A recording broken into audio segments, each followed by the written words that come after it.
Welcome to the bench press. So first things first, you want to make sure that your bench is centered in the rack here and that your barbell is centered over the bench. You can look at that knurling and just make sure that everything is centered. Couple safety notes. The safety bars are here for a reason. So if you are benching by yourself, please use these. Where they're supposed to be is if you were to come down at the bottom of your chest and not be able to get it back up, then you should be able to roll it down easily and then just get up. Next, you want to make sure that this bar is not too high and not too low. What I mean by that is that if it's way too high, when you press up, you're going to lose your scapula position here. So you want to make sure that it's just right. And if it were too low, then when you went to push off, you would be almost doing a half rep of a bench press, and you don't really want to waste your energy at the beginning. So you want to make sure that your feet are solid into the ground. Some people you'll see start tapping when it gets heavy. You don't want to do that because this is a total body movement.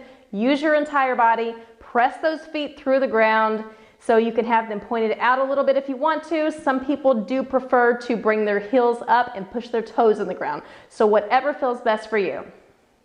You are now going to roll that bar out to the end here. And then you are going to make sure that your bar here is over between your eyes and your mouth somewhere. So it's almost like it looks like it's a little bit back behind you. You just don't want it too far back where it looks like you're doing a dumbbell pullover to get the bar set correctly. So again, make sure it's over about your eyes or your nose.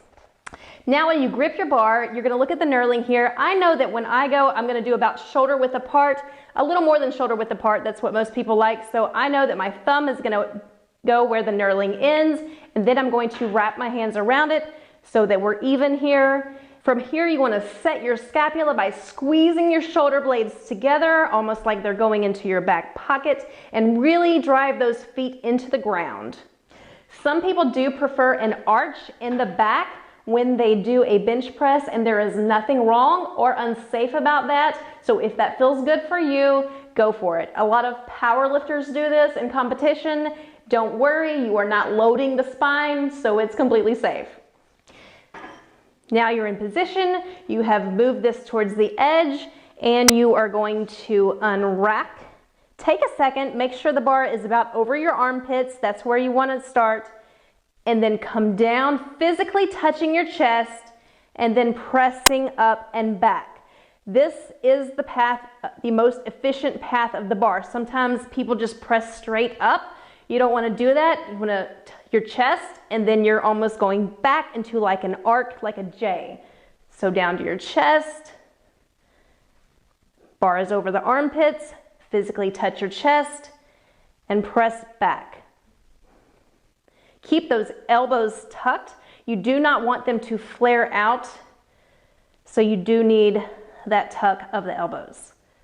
Now the bench press really is a total body exercise. True, you're hitting the chest, you're hitting the triceps, but if you squeeze your glutes and really dig those feet through the ground, you're gonna be able to bench a lot more. And I don't know about you, but that's a lot of fun.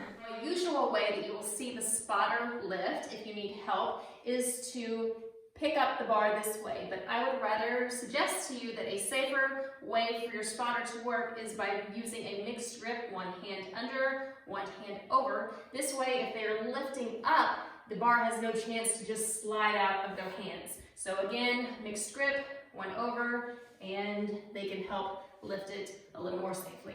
All right, you're ready to bench press now.